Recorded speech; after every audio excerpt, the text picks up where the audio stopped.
Okay, so unlike Canned, Dol Amroth is a faction which should look very familiar to a lot of people because a lot of their units were in the game before. They were in the Gondor faction, of course. They have had some new additions as well, but their roster isn't as big as Cann's is at the moment. But I'll lay them out onto the field and we shall have a look at what they have to offer and what I think they will be best at when when the patch releases anyway.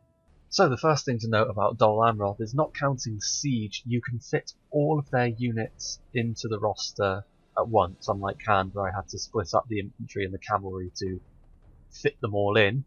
So Dol Amroth don't have quite as many units in them at the moment, and also they don't really have any low tier units as it stands. They really have mid tier and upwards, but this is actually something that I wouldn't expect to change all that much, because having a look at Dol Amroth and what they're all about, I would suggest that they are the most elven, non-elven faction that there is, in the sense that they are very much about the quality of what they have on offer. In many ways, I think they're a hybridization of Gondor and the High Elves, which, in terms of lore, I suppose is probably quite fitting. But they are very much based around their quality, and you won't be winning any battles based on your numbers with Dol Amroth. But they have a number of things available to them. All of their units are pretty damn good at what they do. Starting off, we have the Pikemen. Now, obviously, the Pikes are going to be Pikes are Pikes. They do their job, and there's nothing really to say about them other than that. They are half decent. They're probably middle of the road Pikes. They're not really as amazing as something like the Imladris Guards, but nor are they completely low tier. They do have some decent armor, so they'll hold the line. They are fairly expensive. Everything in Dol Amroth's roster as it stands is upwards of 600 florins. I think, well, some of the Javelin units may be a little bit less, but that's the sort of thing that you'll be dealing with Dol Amroth. The same sort of problem as the Elves. So anyway, as I was saying, the Pikes, they won't be as good as something like Elven Pikes or even Gondors, but they will at least do the job. Moving on, we have a basic infantry unit, again the Dol Amroth Men-at-Arms.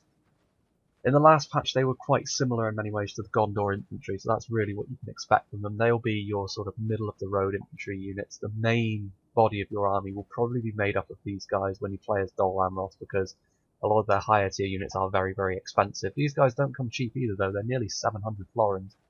But they're well armoured, they'll do the job. They'll hold the line pretty well. They've got shield wall as well, so that's always nice. But, again, Gondor infantry is really the closest match to them, and also the Arthur Dane Men-at-Arms of Arnor. All similar sort of units, basic sword and shield infantry, the bread and butter of your army. Now moving on to a unit that is new, we have the Tarnastian Guard. Now, they are a spear unit, and they can form shield wall. I suppose you would look at them as being the sort of the lower tier of spears, but I hesitate to call them low tier because they are essentially mid tier, sort of similar to the Dol Amroth Men-at-Arms, but a spear unit.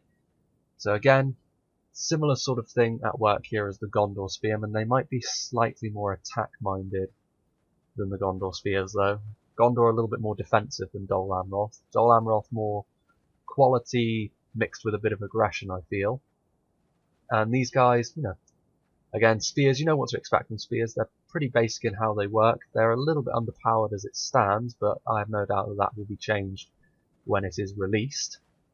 Now moving on to the infamous Haven Guard. The Haven Guard, of course, were one of the strongest units in the last patch. I think this is still the case. I will need to try this out, but their stats are still very, very strong. 3 hit points, lots of attack. Shock infantry. Dol Amroth are not wanting for units which can do a lot of damage over a short amount of time.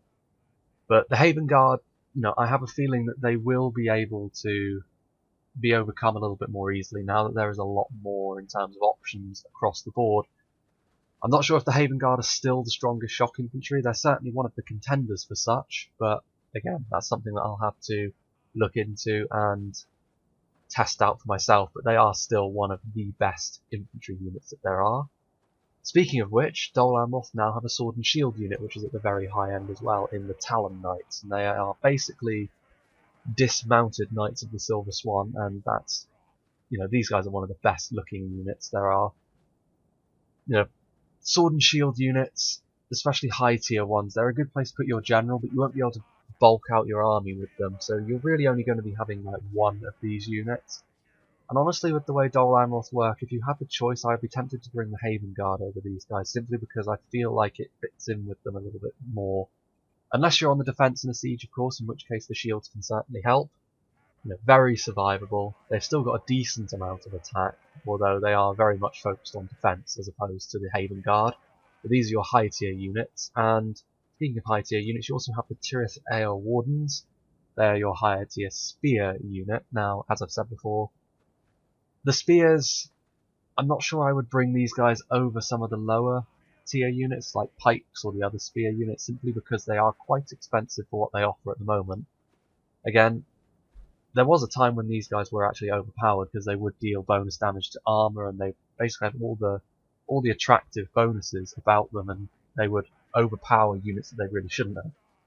Now, I feel like as soon as they are balanced, they will just be a high tier spear unit on the same sort of level as the Elven spears. That's what you can look at these guys being. But again, you won't be able to bulk out your army too much with these guys because of how expensive they are. Moving on to the archers, we have the Blackroot Vale archers. And they are, you know, essentially a higher damage, but they aren't particularly good at receiving enemy fire because they are more lightly armoured than their peers. But they will, you know, as you can tell, they now have got the additional ability to hide anywhere, at least at the start. Interesting, although I would say that trying to play with some sort of archer ambush with Dol Amroth might be a little bit risky, simply because, again, you only have so much money. It's the same sort of problem that the elves have, where you have to choose where to spend your money, and I'm not sure these guys would be all that worth it. Then you have the basic archers again, Dol Amroth archers, similar to the sort of the basic Gondor archers. They're pretty well armoured. They won't win against higher tier archers, but they'll do a decent job. Again, basic archers, there's nothing particularly special about them, but they're dependable at least. And then we have the Tirith Air Marksman. Again, this is one of the higher tier armoured archers that you have. Dol Amroth have got some pretty decent archers. They won't be able to go toe to toe with the elves in this respect in particular, it must be said. This is where they do lack a little something next to something like the Sylvan Elves or the Woodland Realms. But having said that, they will still stand up to most other human factions, with Dale and Arnor being the exceptions there. They're slightly better. But they will be able to go toe to toe with Gondor, with Rohan, even with Eriador if you play your cards right. And then we have the most damaging but quite fragile Nimrodel Rangers. The archers, really, their function hasn't changed. It's just that they have been nerfed in some respects, in the sense that they do less missile damage now. But their roles are still the same. The Rangers, lots of damage, but they aren't particularly durable. And the Nimrodel Rangers also look good, so they get fashion points for that. Dol Amroth have got two Javelin units. The first being the Coastal Wardens, of course. They're the pure Javelin unit. They'll throw their Javelins no matter what. Pretty decent. The Javelins across the board, having a look at the stats, I honestly think the Javelins run the risk of being overpowered at this point. So I have a feeling that they will be nerfed across the board before the game comes out. Having said that, Javelins will always be largely the same sort of thing. Very high damage, but quite exposed. They have to be quite close to the action, and this can lead to them getting trapped in an infantry engagement, which they aren't going to win. At least the Coastal Wardens certainly won't. They're too lightly armoured, and also enemy archers can tear through them. But you know, Javelins are Javelins, and there's nothing too special about them, but they will get the job done. And as I've said, at the moment, the power balance seems to favour them quite heavily. The Pelargir Marines, of course, slightly more used to fighting in melee, not a huge amount, so they still won't be able to go toe to toe with elite units, but they will at least hold their own in melee a little better.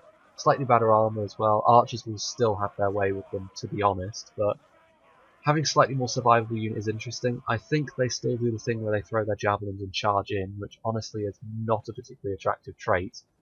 If that is still the case, look, Silver Circle units. If that is still the case, then I would say that the Coastal Wardens are better in every way, because they will just use their javelins. Where I don't really want these guys in melee. I want them throwing their javelins and then going into melee, as opposed to throwing them once and then charging in. It's not particularly useful, but you know, if they work in the same way, then they can be useful, because that extra survivability can pay dividends.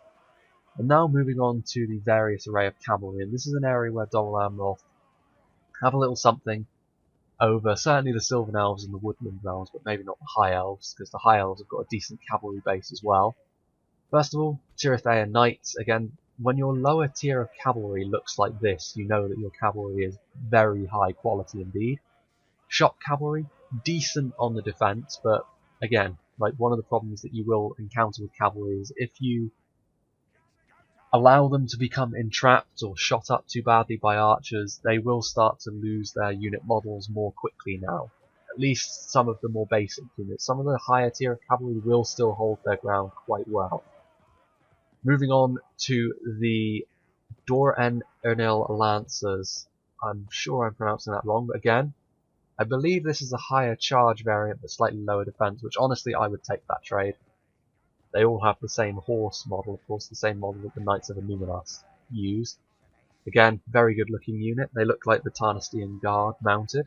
So, again, and then we come to one of the most stunning looking units again, the Knights of the Silver Swan. They have been nerfed in a way in the sense that they aren't as survivable anymore, but they do a tremendous amount of charge damage, the most charge damage of any unit in Dol Amroth. So, in terms of shock, this is the unit you want to be using with their mighty lancers. However, the White Knights now have got a real purpose, because while they are melee cavalry, and melee cavalry has always been a bit funny in Medieval 2, I've always found it to be not really that worth it. The White Knights are the unit which is very survivable indeed. They still have their hit points intact, they have a lot of defense. They still have a good charge, you know, not as good as shock cavalry of course, but, well, not as good as the Knights of the Silver Swan anyway, but honestly, this is the perfect place to put your generals, Dol Amroth, having him mobile, having him in a good survivable unit. There are very few cavalry units that are going to want to charge into White Knights, because not many would come out on top.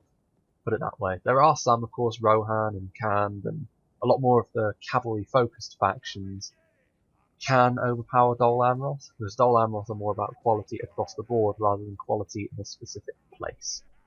And that is Dol Amroth's entire roster as it stands. I have a feeling that a few more units will be added to them before it's released, though, so again, I'll keep that updated, but again, they are very much a quality-focused deal. They will be... Again, they bear a lot of similarities with the High Elves. They've got very good cavalry, they've got very good infantry. The archers are probably the one place where I would say they're slightly worse off, but they do have the javelins to make up for that. And again, they share the same shortcomings in the sense that they have no real low tier, and that means that if you find yourself losing men in a way that's kind of wasteful, you'll find yourself falling behind very quickly. That was always the problem I had with the Elves in Vanilla. If you're up against a player who knew what they were doing with one of the more numbers-focused factions, you would find it a bit of a struggle, because they would be able to outmaneuver you and there wouldn't be much you could do about it.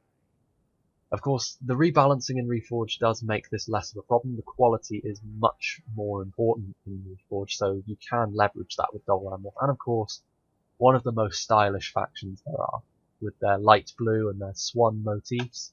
I do like the White Knights as well. Mounted Haven Guard. What's not to like? So that is the Principality of Dol Amroth, and next up we'll have a look at...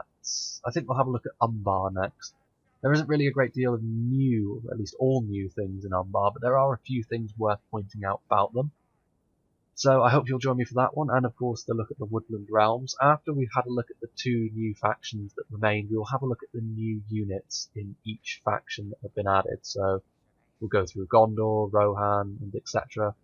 to have a look at what is new about them, because they've got some very, very neat looking new things. And I hope you'll join me for that, and I'll see you then.